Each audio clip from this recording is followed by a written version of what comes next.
शुरुआत करते हैं दोस्तों आज की न्यूज़पेपर की हम। चूँकि कल मकर संक्रांति थी 14 जनवरी को, इसलिए द हिंदू आज नहीं छपा है, प्रिंट नहीं हुआ है। तो हम उसकी वेबसाइट में जा कर के कुछ मेन न्यूज़ को उठाएंगे।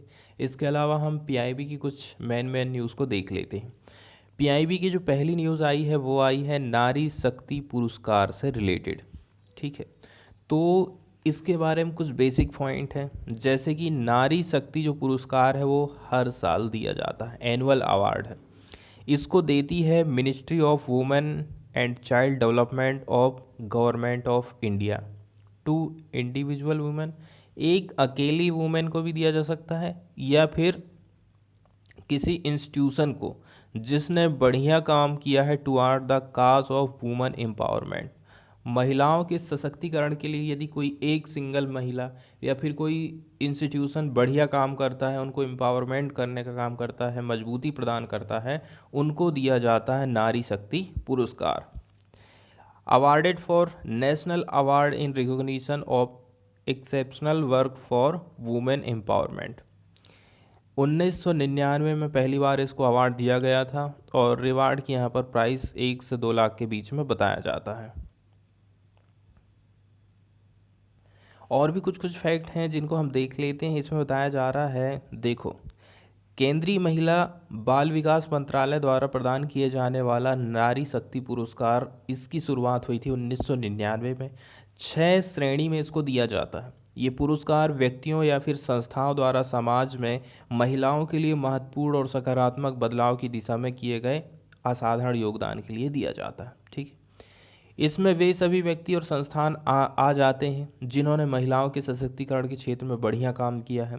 आवेदक की उम्र 25 वर्ष निर्धारित की गई है, जबकि आवेदक यदि कोई संस्थान है, कोई इंस्टीट्यूशन है, तो उसके लिए महिलाओं के क्षेत्र में 5 वर्ष के कार्य का अनुभव जरूरी है। बताया जा रहा है ये जो सम्मान है अंतर्राष्ट्रीय महिला दिवस के अवसर पर भारत के राष्ट्रपति 8 मार्च को देते हैं। इस पुरस्कार के अंतर्गत 1 लाख रुपए और एक ठो सर्टिफिकेट मिलेगा। 2012 में रानी लक्ष्मीबाई स्त्री शक्ति पुरस्कार डेथ के बाद दिल्ली में हुए सामूहिक बलात्कार से पीड़िता निर्भया को दिया गया था। इस सम्मान का नाम भारत की प्रख्यात महिलाओं की स्मृति में रखा गया है और अलग अलग श्रेणी के नाम यहाँ बताए गए हैं, जैसे कि देवी अहिल्याबाई होलकर सम्मान 18वीं शताब्दी की मालवा शासका के नाम पर है ये। कड़ग्गी सम्मान प्रसिद्ध तमिल स्त्री कड़ग्गी के नाम पर। माता जीजाबाई सम्मान वीर शिवाजी की माता जिन्होंने 17वीं शताब्दी में मराठा साम्राज्य की स्थापना करी थी। रानी गायदिन लियू जेलियांग सम्मान 20वीं शताब्दी की नागा स्वतंत्रता सेनानी के नाम पर है ये। रानी लक्ष्मीबाई सम्मान झांसी की प्रसिद्ध रानी और स्वतंत्रता सेनानी रानी लक्ष्मीबाई के नाम पर है। रानी रुद्रमा देवी सम्मान ये 13वीं शताब्दी की दक्षिण की शासका रुद्रमा देवी के नाम पर है। अब हम चलते हैं न्यूज़ की तरफ। तो न्यूज़ में बताया गया है नारी शक्ति पुरस्कार 2021 के लिए नामांकन 31 जनवरी 2022 तक ओपन किए गए हैं। नारी शक्ति पुरस्कार 2021 के लिए नामांकन खुला है और आवेदन या फिर रजिस्ट्रेशन ऑनलाइन पोर्टल यहाँ पर वेबसाइट बताया गया है www.awards.government.in पर किए जा सकते हैं। रजिस्ट्रेशन की लास्ट डेट 31 जनवरी 2022 बताई गई है। इसके अलावा नारी शक्ति पुरस्कार के संबंध में पात्रता और विवरण दिशा निर्देशों के बारे में विवरण उपरोक्त पोर्टल पर उपलब्ध है। इसी वेबसाइट में इससे संबंधित आपको डिटेल भी मिल जाएगी। इसके बाद वाली न्यूज़ हम साइंस वाले हिस्से से देखने वाले हैं। ये न्यूज़ आई है अनंतनाग से। एक व्यक्ति हैं, इन्होंने एक संयंत्र बनाया जिसके माध्यम से अखरोटों को तोड़ा जाता। तो अखरोट की जो प्रोसेसिंग है, फ्रूट प्रोसेसिंग इंडस्ट्री, उसमें मज़दूरों को, लोगों को काफ़ी सहायता मिलने वाली है इसके माध्यम से। इसके अलावा भी इन्होंने सीढ़ियों की जो समस्या है ना, कि हमें यदि कहीं चढ़ना है तो सीढ़ी लेके जाओ, यहाँ से वहाँ लेके जाओ, बहुत दिक्कत आती है, तो उस समस्या को भी इन्होंने सॉल्व कर दिया है।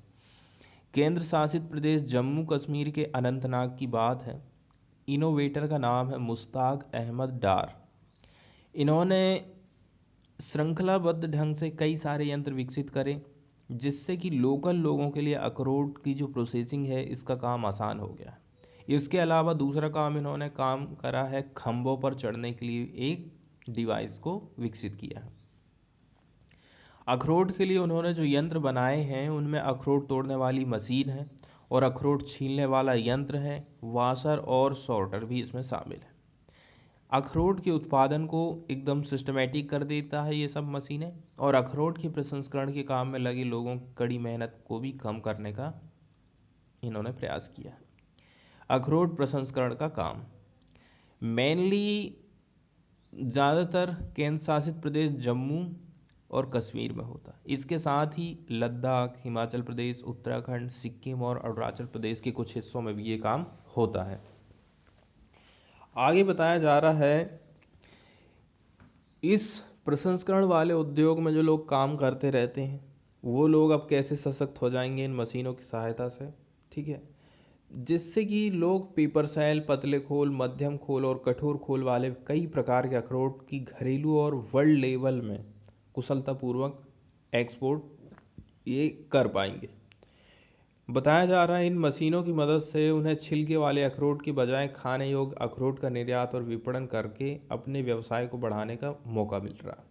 इसके साथ ही इससे अंतिम उत्पाद अधिक आकर्षक बन जाता है। इसका मतलब ये है कि उसका जो बाहरी खोल रहता है ना, छिलका जिसको बोलते हैं, हार्ड वाला, अब उसको हम आसानी से तोड़ सकते हैं, तो हम डायरेक्ट उसका बीज बेचेंगे ना, उसका खोल सहित क्यों बेचेंगे? क्योंकि खोल सहित कीमत कम हो जाएगी और बीज अकेला बेचोगे तो उसकी कीमत बढ़ जाएगी। इसके अलावा इसने प्रसंस्करण के दौरान गोले के टूटने और उड़ने के रिस्क को कम कर दिया है, जिससे आंखों में चोट लगने का भी खतरा नहीं रहता है। बताया जा रहा है कि ये जो टेक्नोलॉजी है, अंतर्राष्ट्रीय मार्केट का झुकाव भी इस तरफ है। विशेष रूप से 2017 में भारत अफगानिस्तान व्यापार और निवेश प्रदर्शनी के अवसर पर अफगानिस्तान के व्यापारियों ने इसमें दिलचस्पी दिखाई थी। बताया जा रहा है एक और टेक्नोलॉजी, पोल प्रो शब्द किससे संबंधित है, चर्चा में रहा है, क्यों न्यूज़ में आया है, ऐसे कई किस्म से क्वेश्चन यहाँ से पूछे जा सकते हैं, इसलिए हमें पोल प्रो के बारे में भी जानना है। तो इसका निर्माण और यूज़ मेनली कश्मीर घाटी की जो कठिन भौगोलिक क्षेत्र है, कहीं ऊबड़ खाबड़, कहीं ऊंचा है, नीचा है, ऐसी कंडीशन में भारी सीढ़ियाँ लाना ले जाना काफ़ी मुश्किल काम हो जाता, ठीक। पूरे कार्य को निपटाने में टाइम भी ज़्यादा लग जाता था।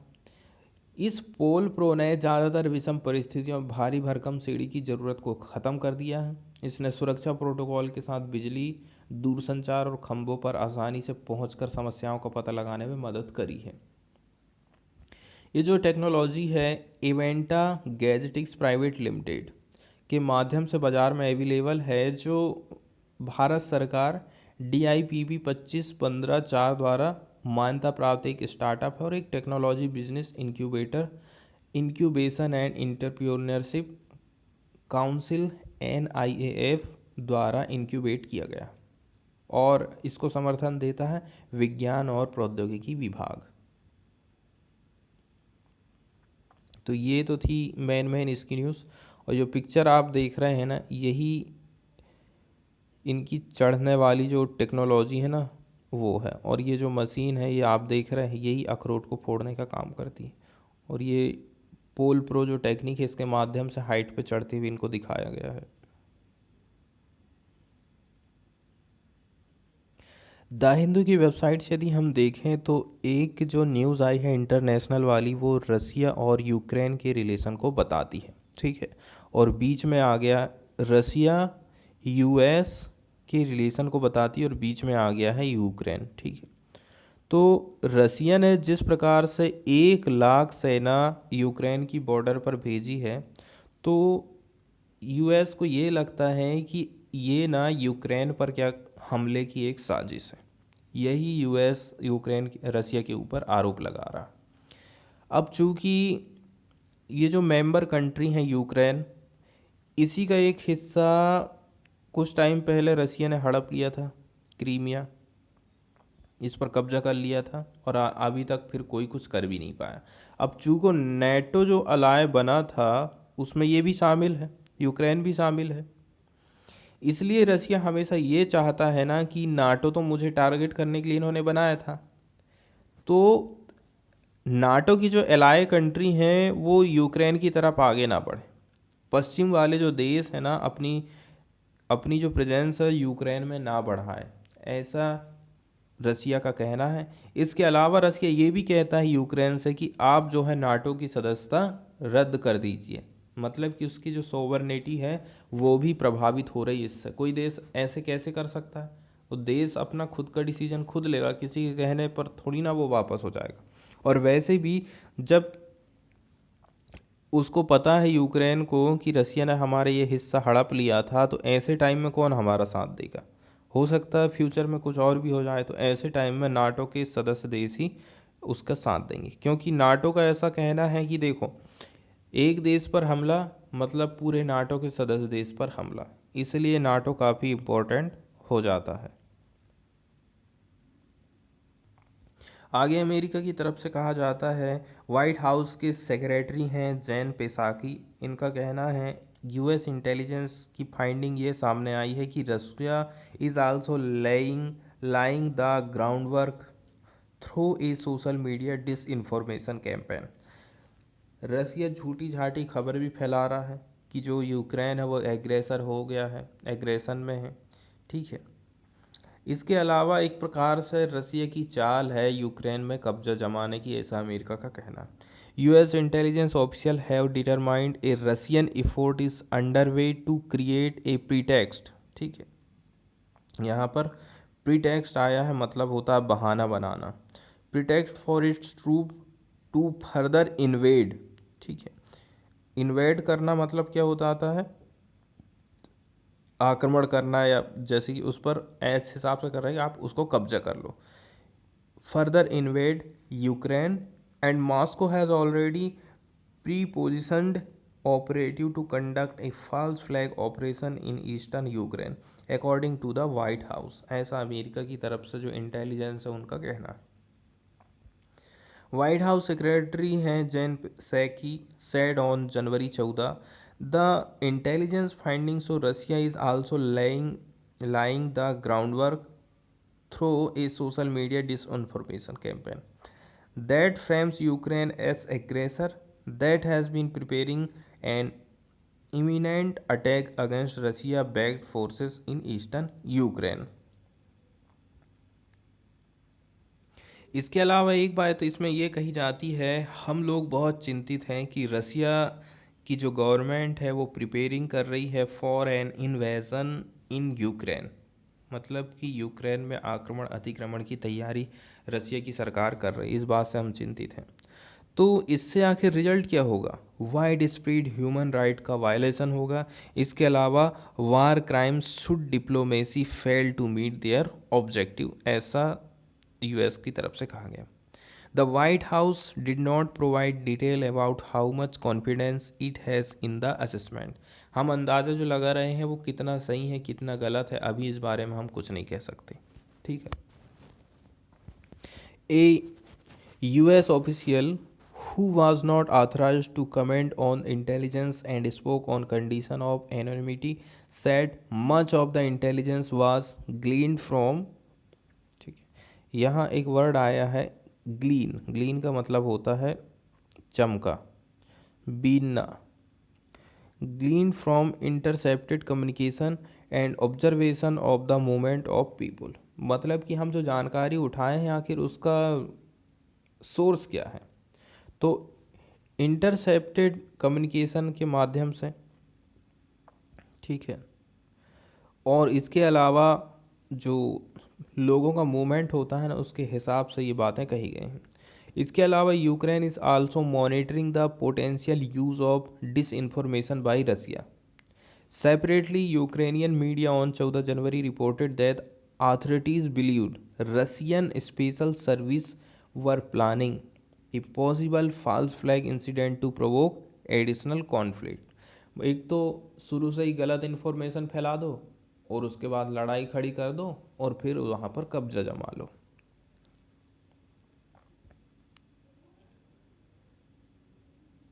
इसके अलावा उतनी इम्पोर्टेंट तो नहीं है मगर एक न्यूज़ है जस्ट फॉर हमारी इन्फॉर्मेशन के लिए, unvaccinated children would not be allowed to enter school. Haryana की सरकार कह रही है कि जिन बच्चों को वैक्सीन नहीं लगी है उनको हम स्कूल में एंट्री नहीं देंगे। School in the state are currently shut in view of big search in corona virus cases in the past fortnight. अब जब स्कूल ही बंद है तो फिर ऐसे टाइम में घोषणा करने का क्या फ़ायदा है। Children in the age group बताया गया है 15 से 18 साल, who are not vaccinated against corona vaccine will not be allowed to enter school when they reopen. जब खुलेंगे तब हम उनको अलाउ नहीं करेंगे, ऐसा हरियाणा की सरकार कहती है। हरियाणा के हेल्थ मिनिस्टर हैं अनिल विज, इन्होंने कहा है फ्राइडे के दिन, school in the state were currently shut in view of big search in corona virus cases in the past fortnight. पिछले यदि फोर्टनाइट की यदि हम बात करेंगे ना, तो पखवाड़ा जिसको बोलते हैं 15 दिन का जो टाइम रहता है, तो पिछले 15 दिन का देखोगे आंकड़ा तो एकदम तेज़ी के साथ में कोरोना के केसेस बढ़ने लगे हैं। यही सब देखते हुए स्कूल जो है बंद कर दिए गए हैं। Over 15 lakh children in Haryana between 15 से 18 year of age are eligible to get corona vaccine and vaccination for this age group started on 3 January.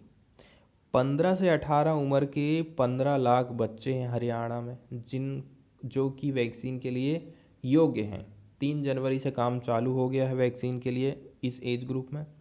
With the state witnessing big surge in coronavirus cases, Mr. Viz said 2 nodal officers will be appointed for each district, out of which 1 officer will monitor arrangement at the government hospital and other in private ones. These nodal officers will provide information about arrangement available in the hospital to the state government. इसके अलावा एक जो news आई है corona की contamination को लेकर के, ठीक है, एक और नया उपाय है जो कि आप कह सकते हो कोरोना के इलाज के लिए एक नई जो दवा है वो भी अवेलेबल हो गई है। मैक्सिको ने अप्रूवल दे दिया है इमरजेंसी यूज़ ऑफ फाइजर की कोरोना वैक्सीन पिल को, ठीक है। पिल्स ये जो रहती है गोली के रूप में रहती है, आप देख रहे हैं ना। Paxlovid which combines nirmatrelvir and ritonavir in a tablet will require a prescription.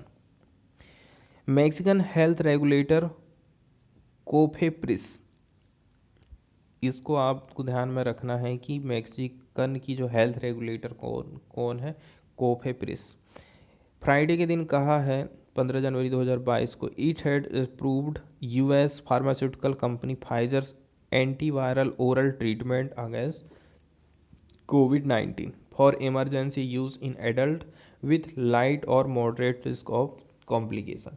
थोड़ा बहुत प्रॉब्लम है कोरोना से रिलेटेड आपको, तो आप ये गोली खाइए, काम चल जाएगा। इमरजेंसी यूज़ के लिए ही इसका अप्रूवल अभी दिया गया।